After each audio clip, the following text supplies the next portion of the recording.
Good morning friends, দেখো রান্নাঘরে রান্না করতে চলে আসলাম। সকালে সব কাম দাম করে স্নান করে পুজো করে তারপরে রান্নাঘরে চলে আসলাম রান্না করতে। এই দেখো শাক ভাজা করবো, কাঁচকলা আলু দিয়ে একটা তরকারি করবো।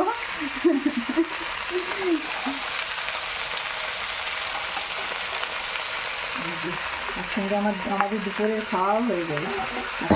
আর কিছু বানানো হয়নি, রান্না বাড়া কিছু করা হয়নি। একসঙ্গে সকালেই দুপুরেই হয়ে যাবে, সকালে দুপুরে একসঙ্গে।